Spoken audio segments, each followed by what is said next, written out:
Entonces, en la lección de hoy vamos a hablar principalmente de los sistemas de control realimentado. Vamos a hablar del por qué es importante utilizar la realimentación y de cómo un controlador puede ayudar a cambiar la dinámica de un proceso. Entonces, principalmente nos vamos a centrar en eso.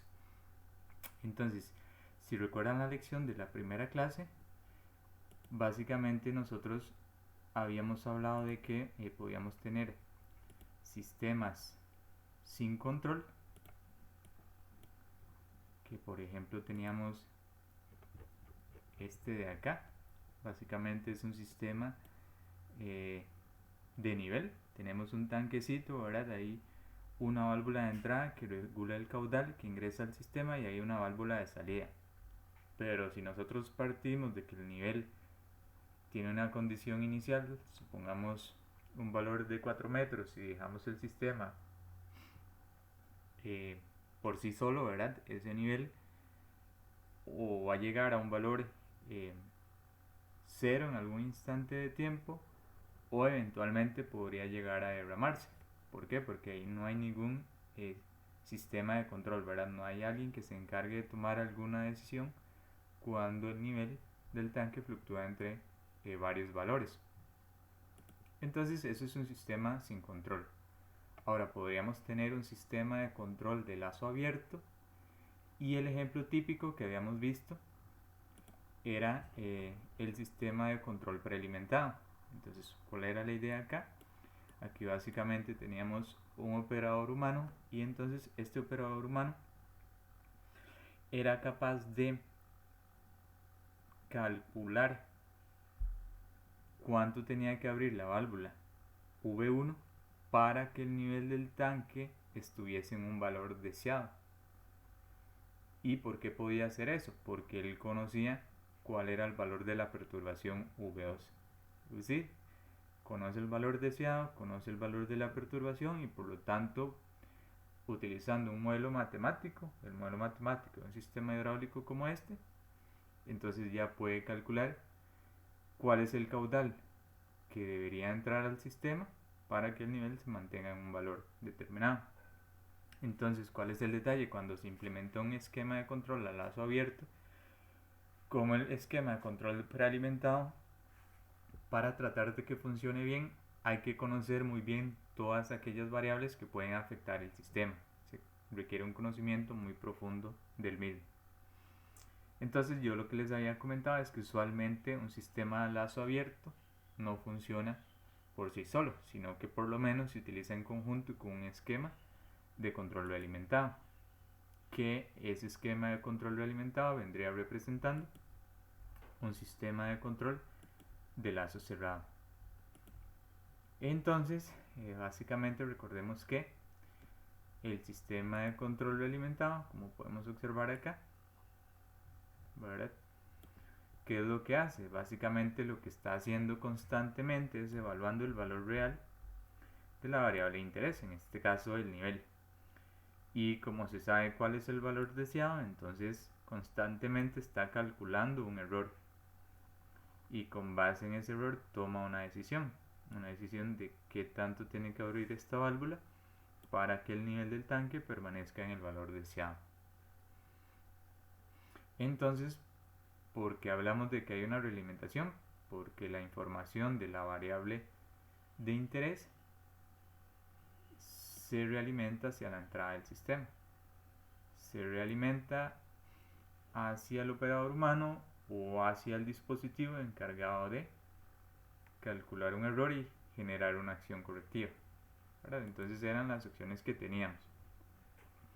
Entonces habíamos mencionado que era muy importante analizar un sistema determinado y poder colocar todas las variables que influían dentro de ese sistema. Entonces ya habíamos comentado de qué representaba cada una de estas señales que se muestran en este diagrama de bloques con realimentación. ¿Cuál era el detalle? El detalle es que, como observan aquí, y repasando un poco, esta señal UDS, que es la salida del controlador, era una señal normalizada de 0 a un 100%, que si era un controlador que trabajaba con señales de tensión, por ejemplo, podría ser que esa señal UDS, que es normalizada de 0 a 100%, sea una señal que varía de 1 a 5 voltios, donde 1 representa un 0% y 5 voltios representa el 100%.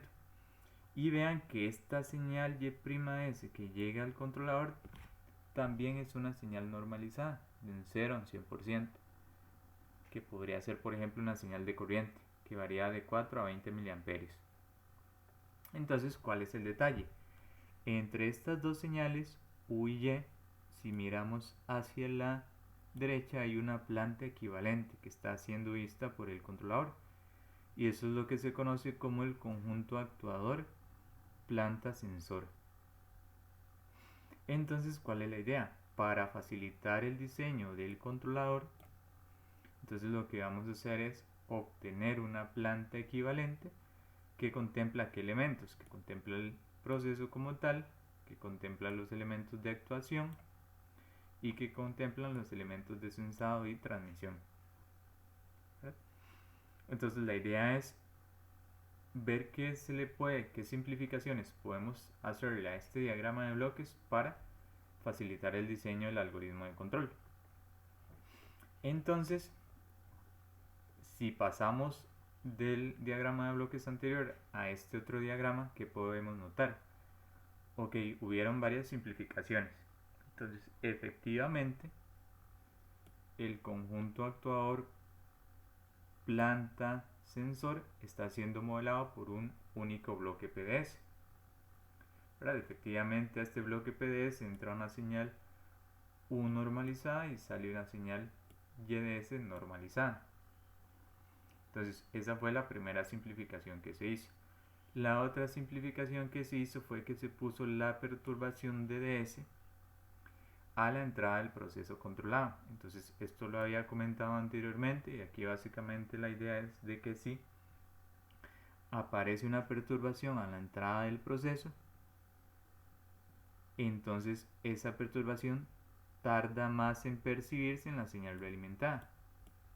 Por lo tanto, mi controlador tarda más en corregir este error.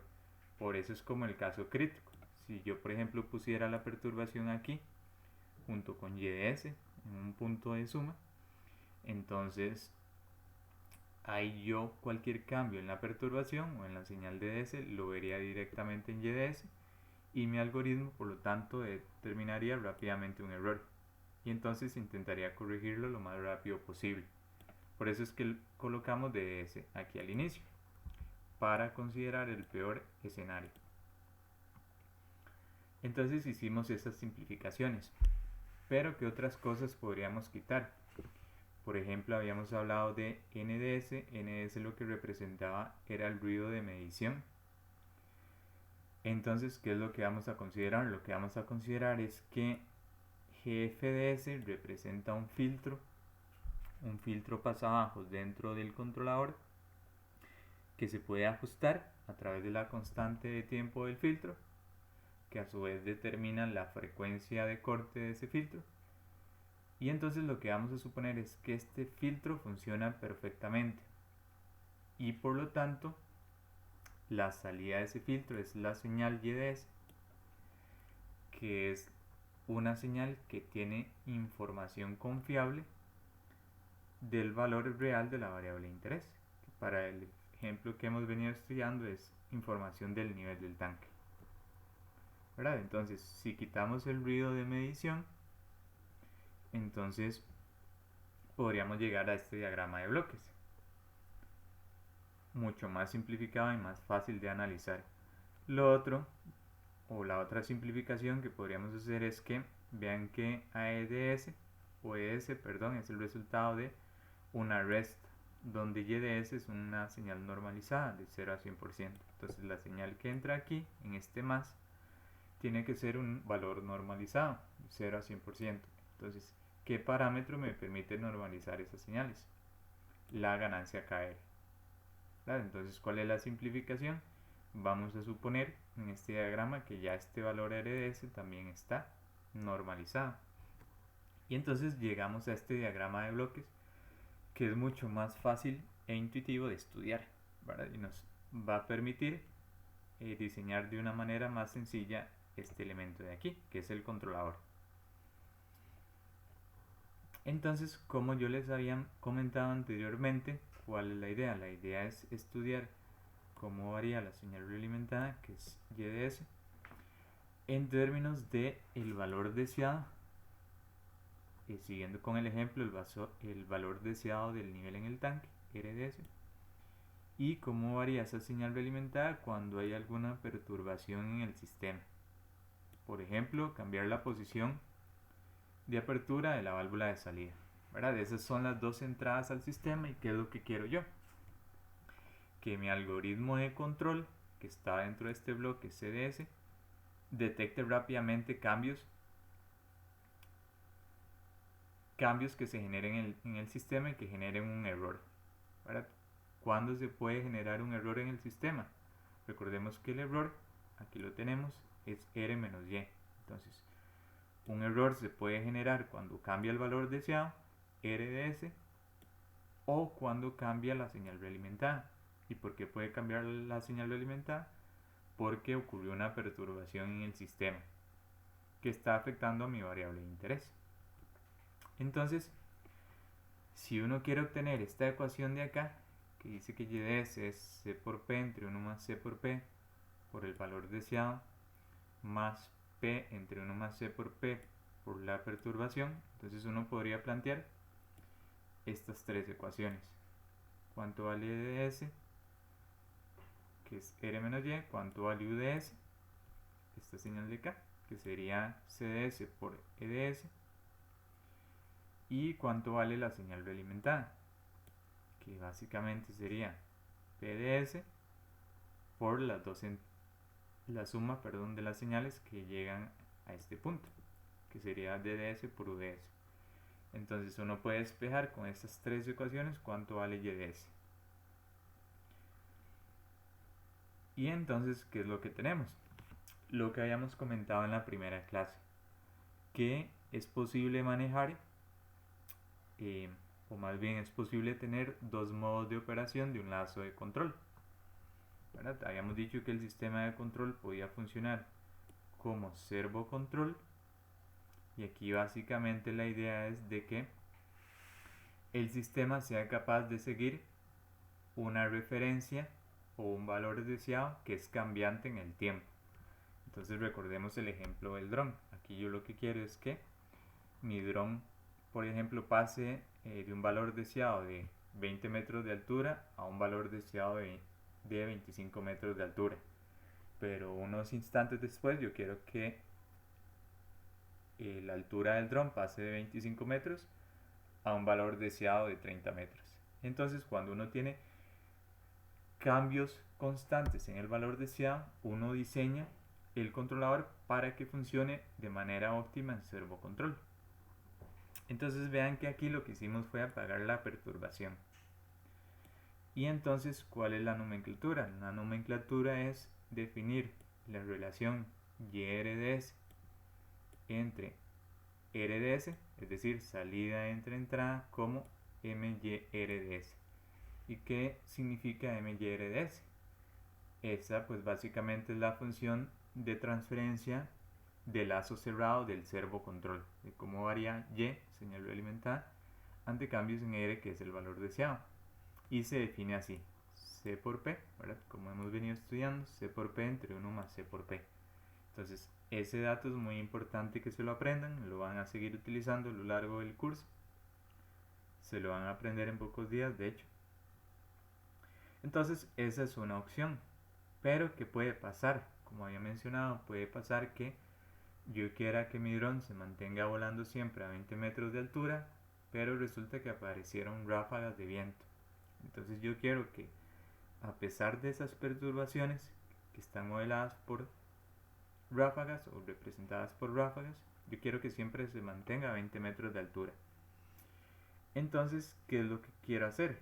Hacer que mi sistema sea lo más inmune posible a esas perturbaciones.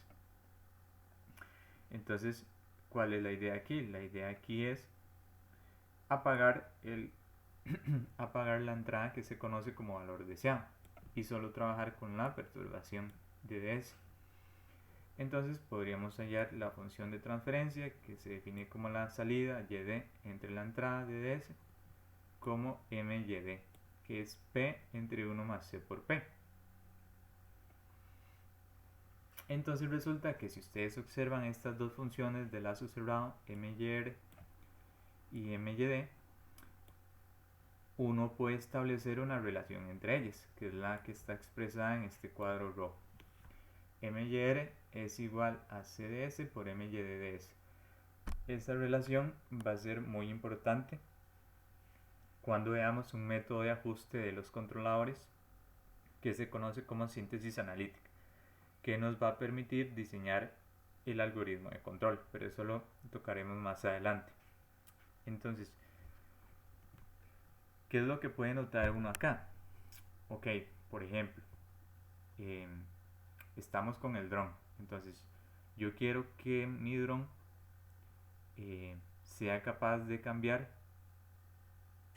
su altura con base en nuevos valores deseados que yo le estoy dando. Entonces, yo quiero que pase de 20 metros de altura a 25 metros de altura y luego a 30 metros. Entonces, estoy trabajando en servo control.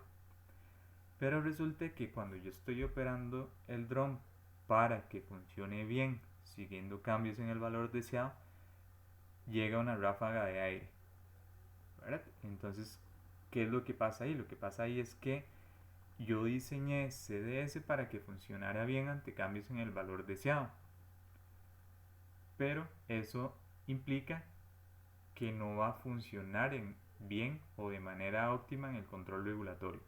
Es decir, probablemente cuando llegue ese flujo de aire, el dron se va a desestabilizar. ¿Por qué? Porque vean que si uno observa ambas funciones de transferencia, entonces si yo diseño CDS para que MYR tenga cierta forma que me garantice un buen desempeño o una buena respuesta del sistema de control ante cambios en el valor deseado, ya yo no puedo diseñar MYD para que responda bien ante las perturbaciones. ¿Por qué? Porque ya el valor CDS lo diseñé para el servo control, ¿verdad? Solamente tengo un controlador. Entonces, ¿cuál es el detalle? De momento, o lo diseño para que funcione de manera óptima cuando cambia el valor deseado, o lo diseño de manera óptima para cuando aparecen perturbaciones, que sería este caso cuando el sistema opera en control regulatorio. Entonces, como solo puedo diseñar CDS para que opere de manera óptima en ciertas condiciones, entonces se dice que el sistema de control es de un grado de libertad, ¿verdad? ¿Y qué es lo que pasa en la práctica? Yo diseño para un modo de operación, pero cuando el sistema ve cambios en la otra entrada para la cual yo no diseñé el controlador, entonces va a responder, pero no va a responder tan bien, ¿verdad? Ese es el detalle.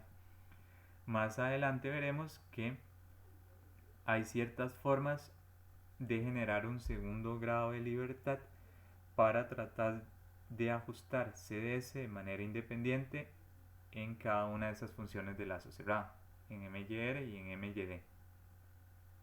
Y eso es lo que vamos a llamar más adelante como algoritmo de 2 grados de libertad. Entonces, repasando un poco, creo que en la presentación 1 había unos videos para que observaran y determinaran si el sistema de control realimentado estaba operando como servo control o como control regulatorio. Entonces ya mencionamos que en servo control el sistema básicamente lo que trata es tener un buen seguimiento del valor deseado. Entonces yo por acá traje un ejemplo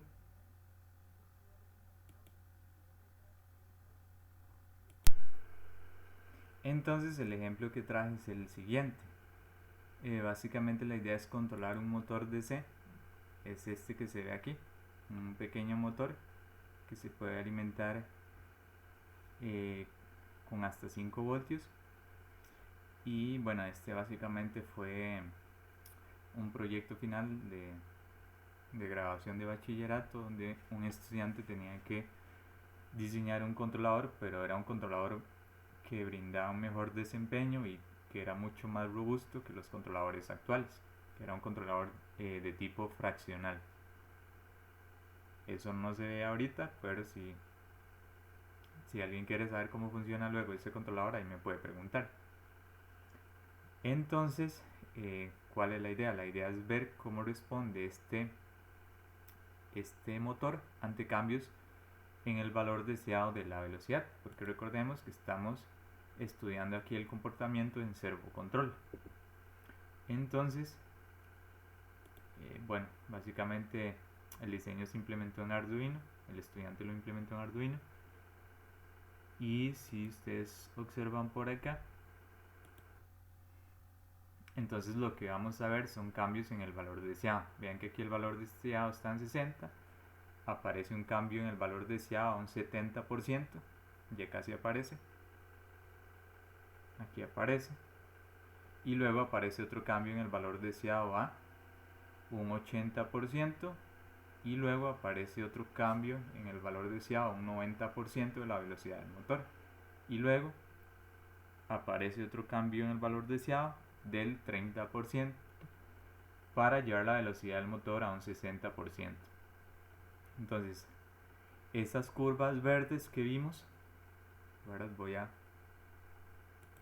Voy a ponerlas nuevamente.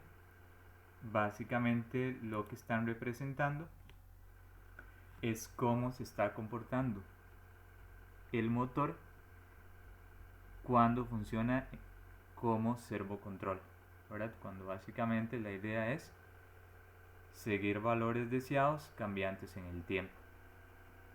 Entonces ahí en la grabación se escucha un poco como el motor suena más, ¿verdad? Y ahí baja las revoluciones, baja un 60%. Entonces básicamente ese era un modo de operación. Pero resulta que también el lazo de control puede operar atenuando perturbaciones. Entonces la idea es que esas perturbaciones, el efecto de esas perturbaciones sobre la señal alimentada disminuya de la mejor forma posible. Entonces, si vamos aquí con el sistema de control de velocidad, entonces vean que ahí la velocidad está en un 60%, eso significa el 60%. Entonces, ¿qué es lo que voy a hacer ahorita? Lo que voy a hacer ahorita es meterle perturbaciones al motor. Entonces básicamente lo que voy a hacer es tomar el eje del motor y frenarlo, ¿verdad? Entonces voy a frenarlo ahorita. Ahí se observa, la velocidad bajó, luego cuando la solté, el algoritmo genera un sobrepaso para corregir rápidamente el error, ¿verdad? Aquí le voy a meter una perturbación ahí, más o menos grande, ahí ya la quité. Entonces vean que el algoritmo rápidamente intenta corregir el error, y así sucesivamente. Aquí podría seguirle metiendo ahí perturbaciones, ¿verdad? Pero vean que al final el algoritmo siempre se encarga de llevar la velocidad del motor a un 60% de su valor máximo. Es decir, estamos atenuando el efecto de las perturbaciones que hay en el sistema.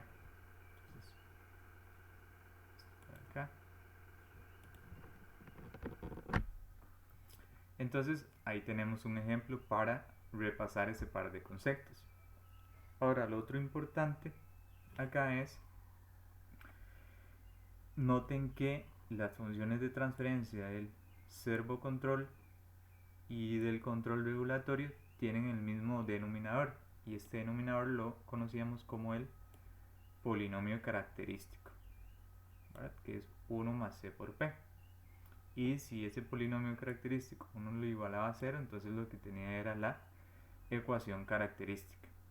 Y básicamente, si yo soluciono la ecuación característica, lo que tengo son los polos de lazo cerrado de mi sistema. Entonces, ¿por qué es importante saber cuáles son los polos de lazo cerrado de mi sistema? Porque yo sé que si, por ejemplo, esos polos de lazo cerrado tienen parte imaginaria, Entonces yo sé que cuando cambien las entradas de mi sistema, la señal realimentada va a tener oscilaciones.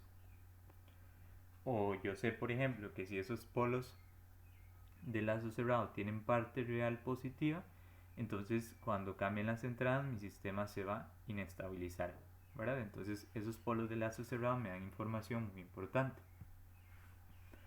Ahora, hay otro concepto muy importante que es la función de lazo abierto, FTLA. Esto significa FTLA, función de transferencia de lazo abierto, que la vamos a definir como C por P. ¿Y por qué como C por P? Porque vean que si yo quito esta realimentación o este lazo de acá, entonces lo único que tendría es la relación entre RDS y la salida de mi sistema YDS. Usualmente DDS no se toma en cuenta. ¿Por qué? Porque recordemos que DDS en la práctica son perturbaciones, y las perturbaciones usualmente uno no las conoce, no sabe en qué momento aparecen y no sabe en realidad qué efecto podrían tener sobre el sistema. ¿Y cuál entrada sí conocemos? La entrada que sí conocemos es RDS. Por lo tanto, la función de lazo abierto básicamente la obtenemos viniendo desde RDS hasta llegar a YDS, y por lo tanto se define como C por P. Entonces resulta que no solo es importante en este lazo de control que tenemos acá, no solo es importante estudiar cómo varía la señal realimentada Y cuando cambian las entradas, que son R y D, sino que también es importante estudiar cómo se comportan otras señales internas dentro del lazo de control. Por ejemplo, ¿cuál? Por ejemplo, la señal de control U. ¿Cuándo va a cambiar esta señal de control U? Cuando cambien también R y cuando cambien también D. Entonces, ¿por qué es importante? Bueno, aquí las calculamos, ¿verdad? La función de transferencia de cómo varía U cuando cambia el valor deseado. De tarea moral les queda verificar este resultado. Y también acá tenemos cómo varía la señal de control U cuando cambia la perturbación. Y tenemos este resultado. Entonces, ¿por qué es importante estudiar eso? Porque recordemos que esta señal de control es la que va directamente a mi actuador.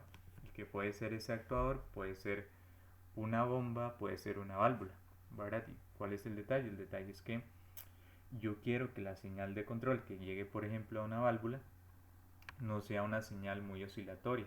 ¿Por qué? Porque implica tener una señal oscilatoria. Lo que implica es que voy a estar abriendo y cerrando constantemente esa válvula, y si yo estoy abriendo y cerrando constantemente esa válvula, voy a estar desgastando esa válvula, voy a estar deteriorando el funcionamiento del actuador. ¿Y cuál es la idea del sistema de control? La idea de diseñar el sistema de control es que sea bueno y que perdure con el tiempo, ¿verdad? Entonces siempre es bueno considerar señales de control que tengan la menor cantidad de oscilaciones posible. Ahora, ¿cuál es el detalle? Bueno, en la lección anterior básicamente estuvimos hablando de el comportamiento dinámico de sistemas. El detalle es que la mayoría de sistemas son variantes en el tiempo, ¿verdad? Si yo tengo un sistema conformado por resistencias, pues esa resistencia va a variar por la temperatura. O si tengo capacitores, si yo mido su valor ahorita y llego y lo mido dentro de un mes, ese valor no va a ser el mismo. Los componentes como tal cambian su valor por factores ambientales, por envejecimiento, por desgaste, ¿verdad? Entonces, ¿cuál es el detalle? Yo tengo que tomar eso en cuenta a la hora de diseñar mi sistema de control. ¿Por qué? Porque yo tengo que garantizar que ante cambios en las entradas y ante cambios en características internas del proceso, mi sistema de control todavía continúe funcionando. Yo tengo que garantizar eso. Entonces, ¿cuál es la idea? La idea es ver dónde puedo incluir esa información de que mi sistema puede cambiar con el tiempo para yo lograr diseñar un sistema de control efectivo. Entonces lo que vamos a hacer de momento es estudiar esta función de sensibilidad, la función G, perdón, la función de sensibilidad S. Entonces, ¿cómo se define la función de sensibilidad S? Básicamente es el porcentaje de cambio de G entre el porcentaje de cambio en A. Es decir, básicamente G es un sistema, A es un parámetro o alfa es un parámetro de este sistema. Y entonces, ¿cuál es la idea? La idea es estudiar qué tanto afecta un cambio en el parámetro A el comportamiento global del sistema G. Entonces, cuando uno lo calcula, esta función de sensibilidad básicamente aplica esta fórmula de acá, que es alfa entre G por la derivada parcial de G respecto a alfa.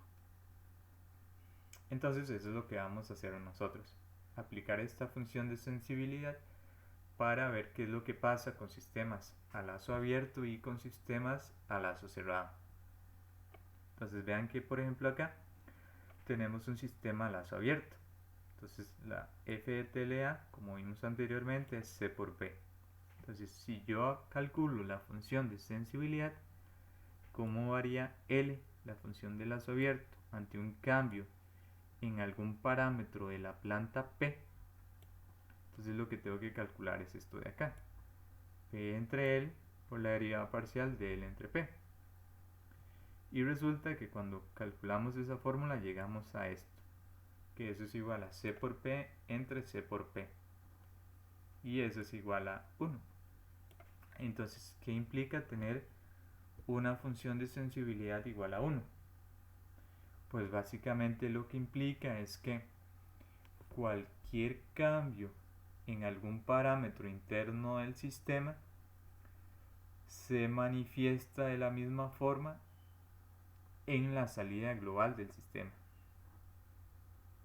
Si la por ejemplo, vean que acá, vamos a ver, acá tengo un sistema de lazo abierto, básicamente es un circuito RC. Tengo una fuente de corriente de entrada, la salida de mi sistema es la tensión en la resistencia. Y entonces, yo sé que la función de transferencia asociada a este sistema es una función de orden 1, donde la ganancia acá está por el valor de la resistencia, la constante de tiempo está por RC. Y entonces, ¿qué es lo que quiero hacer yo? Pues aquí metí un cambio escalón en la corriente de entrada y resulta que el capacitor se comenzó a cargar hasta llegar a un valor de 1, de 1 voltio. Vean que la tensión en el capacitor, en este caso es la tensión en la resistencia. Entonces, ¿qué es lo que pasa? Aquí delta Y, el cambio total en la salida, ya habíamos visto que se definía como K por delta U. El cambio en la entrada fue de 1 unidad. Para este caso, yo lo que consideré para dibujar esta curva es que K, que era igual a la resistencia, tomaba un valor de 1 ohm.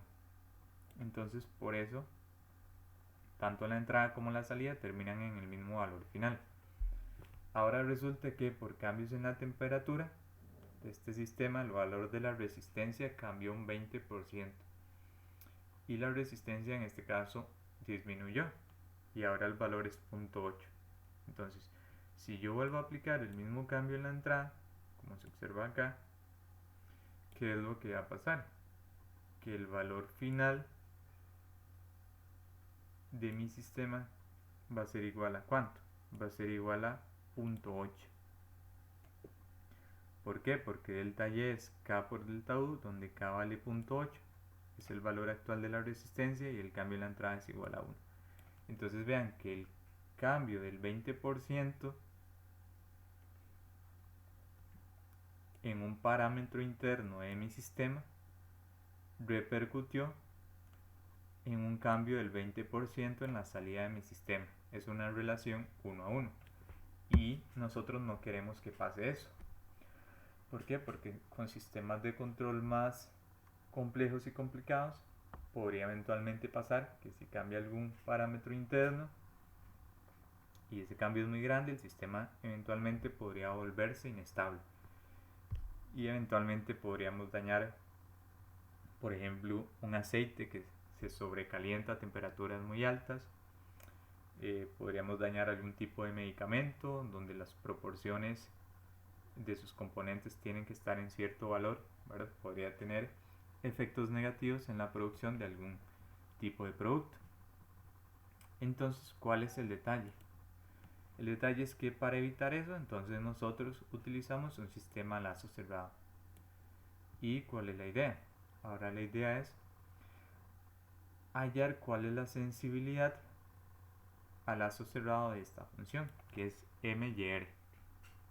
¿Y qué es esta función? Básicamente, recordemos, es la función que me dice cómo cambia la señal de alimentante, cambios en el valor deseado. ¿Por qué la sensibilidad se estudia cuando cambia el valor deseado y no cuando cambia la perturbación?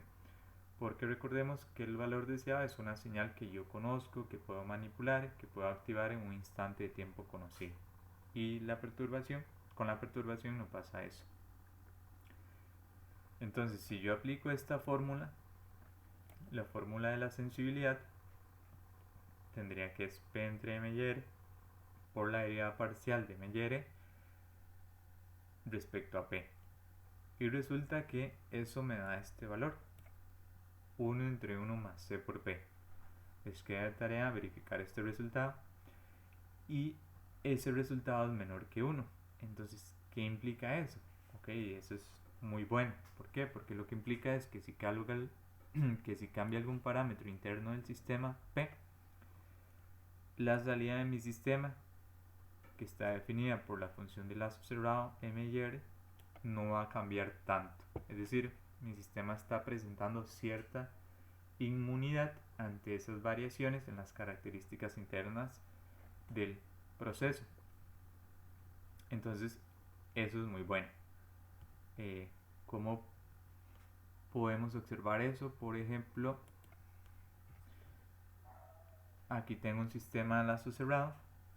Vean que aquí ya tengo un controlador, pero vean que en este caso definí un controlador muy sencillo, que es una ganancia proporcional.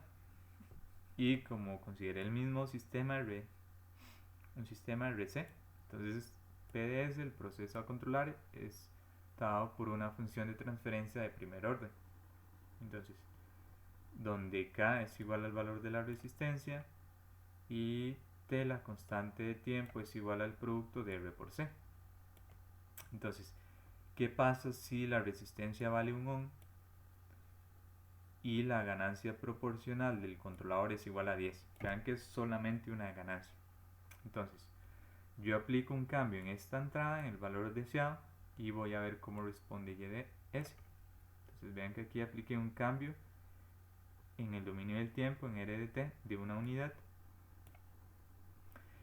¿Y qué pasó con mi sistema?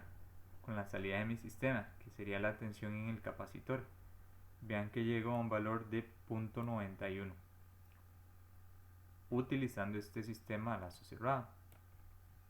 Ahora resulta que vean que el valor final es 0.91, entonces yo podría calcular cuál es el error en régimen permanente.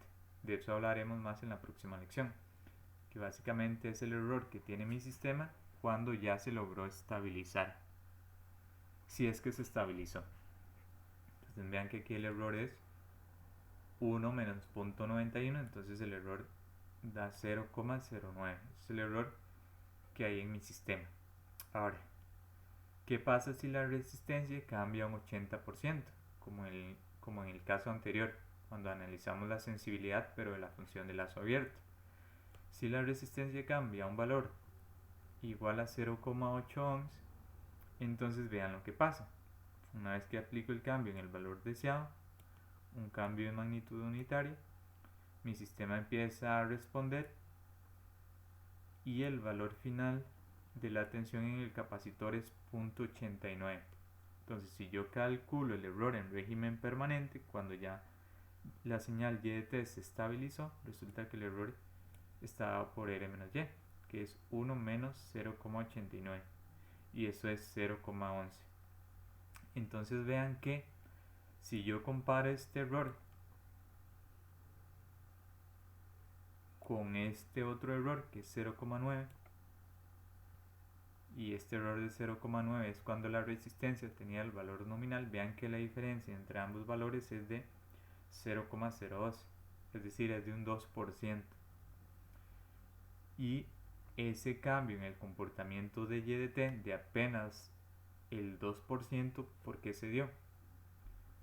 Porque estamos utilizando la realimentación, ¿verdad? Entonces la realimentación lo que hace es hacer mi sistema menos inmune a cambios en las características internas del proceso. Vean que aquí la resistencia pasó de 1 ohm a 0,8 ohms, es decir, hubo un cambio del 20%, y eso, utilizando la realimentación, se tradujo en apenas un cambio del 2%, ¿verdad? Entonces es un buen ejemplo para comprender por qué es importante la realimentación. Entonces resulta que esta función de acá se suele conocer como la función SDS o la función de sensibilidad. Y también se suele definir otra función que es la de sensibilidad complementaria, que básicamente se llama así. ¿Por qué? Porque si uno suma CDS más TDS, eso da 1. Por eso esta función TDS se llama la función complementaria. Vean que la función TDS básicamente es equivalente a la función de transferencia del lazo cerrado del servocontrol, que era C por P entre 1 más C por P. Esto fue lo que ya comentamos hace un rato. Y entonces aquí en matemática también podrán encontrar este ejemplo, que básicamente es un simulador de un sistema con un péndulo invertido. Entonces yo lo tengo por acá. Básicamente es este sistema. Entonces, ¿cuál es la idea? La idea es, tengo un carrito, aquí va a aparecer un carrito azul, está sujeto una varilla, a la varilla hay una bolita de una masa m. Y entonces, ¿cuál es la idea? La idea es que hay perturbaciones que afectan la posición de ese péndulo. La idea es que esté perpendicular al eje horizontal. La idea es que esté siempre de pie o siempre parado, por así decirlo. Pero vean que hay perturbaciones que constantemente están cambiando la posición del péndulo. Entonces, ¿qué es lo que hay que hacer para mantener el péndulo en la misma posición? Pues controlar el desplazamiento del carrito, ¿verdad? Lo muevo hacia la derecha o hacia la izquierda para que el péndulo se mantenga siempre vertical. Entonces aquí, por ejemplo, uno puede cambiar la magnitud de las perturbaciones. Aquí voy a poner perturbaciones más agresivas. Entonces voy a darle Start. Entonces ahí aparecen las perturbaciones, ¿verdad? Lo mueven de un lado a otro el péndulo, pero el sistema siempre de control alimentado siempre trata de mantenerlo en la posición vertical, ¿verdad? Entonces la idea de esto es que vean que un sistema de control alimentado funciona bastante bien, ¿verdad? Como les había mencionado, la mayoría de los lazos de control, podemos hablar de un 90%, funcionan utilizando un esquema de control realimentado. Y de ahí la importancia de que lo estudiemos en el curso.